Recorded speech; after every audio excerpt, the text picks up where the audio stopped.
अस्सलाम वालेकुम everyone, my name is Bilal और वेलकम करता हूँ आपको आफ्टर इफेक्ट की क्लास नंबर 27 के अंदर। आज की क्लास के अंदर हमने देखना है एक नया टूल विगलर। विगलर बेसिकली क्या करता है, आपकी जो है एनिमेशंस को परफॉर्म करता है और उसके अंदर हम इफेक्ट्स लगा सकते हैं। और ये विगलर बेसिकली एक तरह का छोटा सा कोड भी हम कह सकते हैं, जो कि आज की क्लास के अंदर हमने देखना है। इसकी 2 क्लासेस बनाऊंगा, तो चलिए स्टार्ट करते हैं अपनी आज वाली क्लास। तो सबसे पहले यहाँ पे मैंने एक कंपोजिशन क्रिएट कर रखा है जो कि 1920 और 720 का है। और यहाँ पे मैंने एक अदर सबसे पहले जाके सॉलिड क्रिएट करना है, तो यहाँ पे मैं right click and solid create करता हूँ।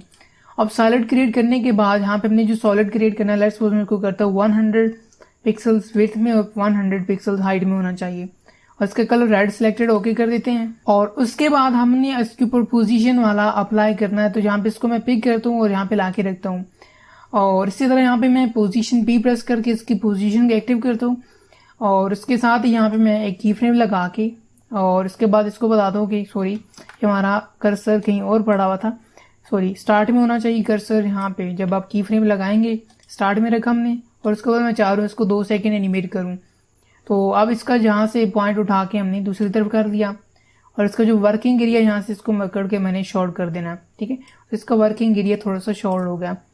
तो देखें एनिमेशन हमारी बन चुकी है।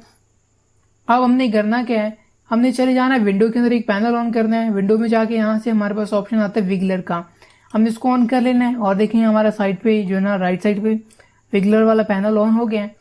अब अपनी करना है कि आपके दोनों जो की फ्रेम्स इनको सिलेक्ट कर लेना है। देखें यहाँ पे सारे ऑप्शन ऑन हो गए। पहले देखें सिर्फ ऊपर वाले आन थे 2-3 ऑप्शन। अब जैसे हम दोनों की फ्रेम्स को सिलेक्ट करेंगे तो यहाँ पे हमारे सारे ऑप्शन ऑन हो जाएंगे।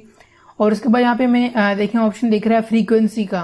अब फ्रीक्वेंसी क्या है, मैग्नीट्यूड क्या है, ये तमाम चीजें आज की क्लास हमने देखनी है।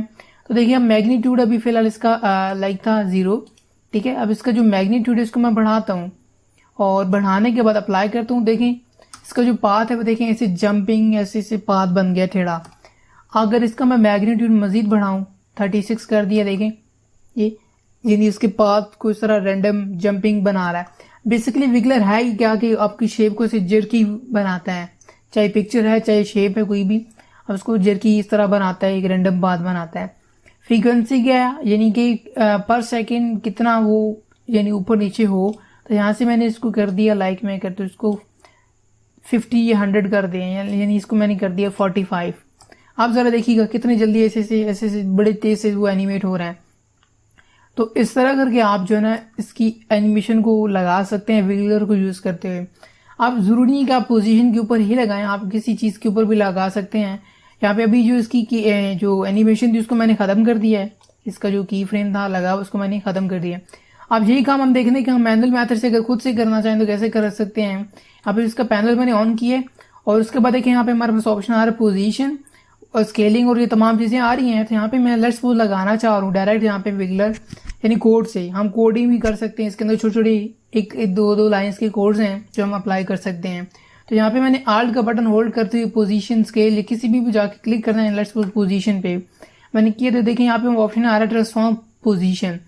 अब यहाँ पे हमने पोजीशन एक कोड टाइप करना है, लिखना हमने WIGGLER विगलर नहीं विगल टाइप किया है। उसके बाद हमने यहाँ पे लगा दी ब्रैकेट, ठीक है। और ब्रैकेट लगा के ब्रैकेट हमने लगानी है। और उसके बाद यहाँ पे मैं लिखता हूँ 5 पिक्सल यानी 5 फ्रेम यानी 5 टाइम के अंदर जितना एनिमेट हो। आगे हमने लगाना कॉमा और उसके बाद 100 पिक्सल ये एनिमेट हो। तो यहाँ पे मैंने इसकी जो ब्रैकेट है क्लोज कर दी है। आप जरा इसको प्ले करके चेक करते हैं। तो देखें ये 5 टाइम इस तरह कर रहा है और कितने पिक्सल 100 पिक्सल। आप जरा देखिएगा इसके जो पिक्सल्स हैं वो बढ़ा रहा हूँ मैं, यहाँ से कर रहा हूँ 1000 पिक्सल्स। आप जरा इसको देखिएगा ये पूरी फ्रेम पे इस तरह एनिमेट होता हुआ हमें दिखेगा। तो यहाँ पे मैंने इसको देखें प्ले कर दिया, देखें पूरी फ्रेम पे इस तरह आगे पीछे भाग रहा है क्योंकि हमने इसके जो पिक्सल्स हैं वो हमने वर्किंग एरिया पिक्सल्स बढ़ा दिए हैं। तो इस वजह से पूरी फ्रेम के ऊपर आगे पीछे भागना स्टार्ट हो गया। अगर आप इसको हाफ कर दें यानी 1000 की जगह मैं कहता हूँ कि ये 5000 मैंने कर दिए थे, यहाँ पे इसको मैं कहता हूँ 500, ठीक है। चलें आप जरा चेक करते हैं। आप देखिएगा आधे फ्रेम पे ये घूमेगा इस तरह, ये आधा और कितने 5, ठीक है। और उसके बाद यहाँ पे अगर इसको मैं इसके जो नंबर्स हैं 5 की जगह मैं इसको बढ़ा दूँ 10 कर दूँ तो डबल हो जाएंगे। आप जरा इसको चेक करते हैं प्ले करके। तो ये देखें ज़्यादा टाइम एनिमेट हो रहा है, कितने पिक्सल्स, 500 पिक्सल्स ये आगे पीछे मूव हो रहा है। तो ये था आज की हमारी वीडियो, छोटी सी कॉन्सेप्ट था।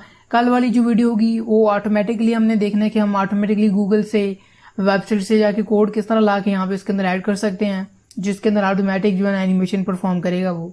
तो आई होप कि आपको आज वाली क्लास पसंद आई होगी। अगर वो क्वेश्चन हो, कोई इशू, नीचे कमेंट करके पूछ सकते हैं। मैं भी आपको मिलूंगा एक नई नेक्स्ट वीडियो में। तब तक अपना बहुत सारा ख्याल रखिएगा और मुझे अपनी दुआ में याद रखिएगा। अल्लाह हाफिज़।